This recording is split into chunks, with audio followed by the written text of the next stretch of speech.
Por lo tanto, en ese sentido, yo puedo ver un propósito en el mal. Y es que nos ayuda a entender y a concebir de manera más cristalina el bien. Pero partir de la premisa que el bien y el mal es hecho por Dios, entonces es aceptar el predeterminismo. Porque entonces, pues no tenemos otra opción, no tendríamos otra alternativa. A fin de cuentas, Dios nos metió en este revolú. Así que el responsable de yo estar en este revolú es de Dios. ¿Y por qué me va a culpar a mí si Él me metió en él? ¿Se da cuenta? Que es precisamente la postulación de estas doctrinas heréticas que está atacando Agustín de Hipona, como lo es el maniqueísmo. Por lo tanto, fíjese, Agustín llega a la siguiente posición. Le dice, el mal no es una cosa, como pretendían los maniqueos, que decían, el mal es una influencia que adviene y arropa la vida de los seres humanos. No. Él dice, el mal es una decisión.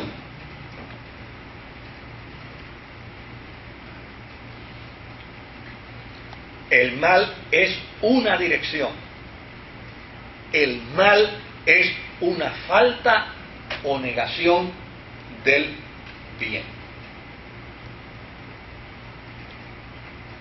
Y a mí me encanta la definición bíblica, porque dice que la Biblia dice que todo lo que no proviene de fe es pecado. O sea, el mal no es otra cosa que una negación del bien. ¿Cómo se llama la teología que estudia el mal? Teodicea. Claro. Esto es lo que concierne a los escritos de Agustín sobre los maniqueos, que es mucho más profundo, pero desde luego yo estoy buscando la manera de simplificarlo para yo también entenderlo mejor. Agustín también refutó a los donatistas.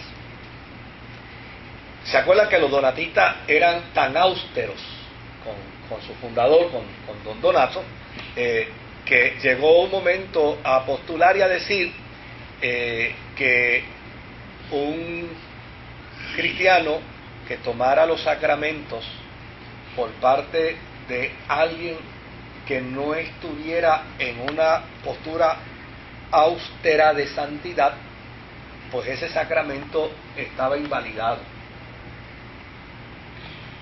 Y esta era una posición obviamente fanática de extremo de los donatistas, que pues como parte de esa corriente del siglo IV, los que no son dignos para tomar la cena. Sí, entonces ellos asumían la postura de decir, ven acá, que ese sacerdote una vez fue perseguido y ahora le dieron la oportunidad para que volviera y lo perdonaron, y ahora está ofreciendo los sacramentos.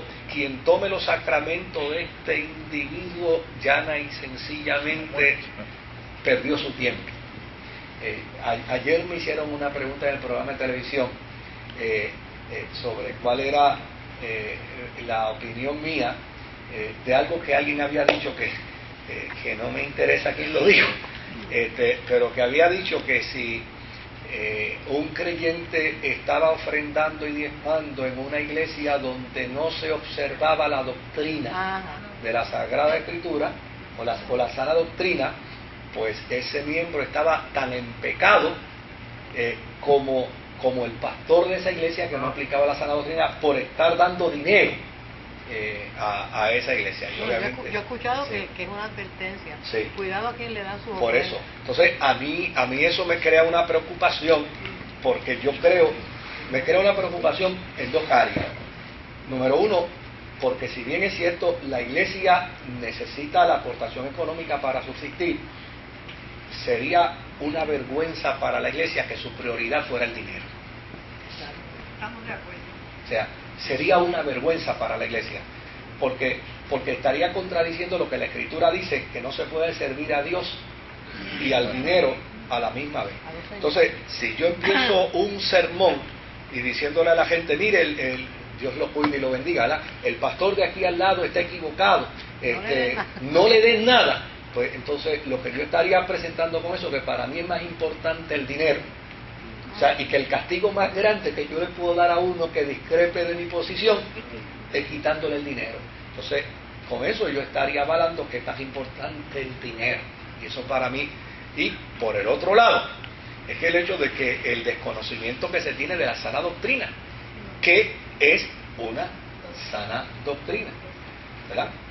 Porque una sana doctrina no es otra cosa que lo que la Iglesia postuló desde el primer siglo y cerró su teología en el siglo IV. Esa es la sana doctrina de la Iglesia. Por ejemplo, el credo niceno es la sana doctrina. El credo de Atanasio es la sana doctrina.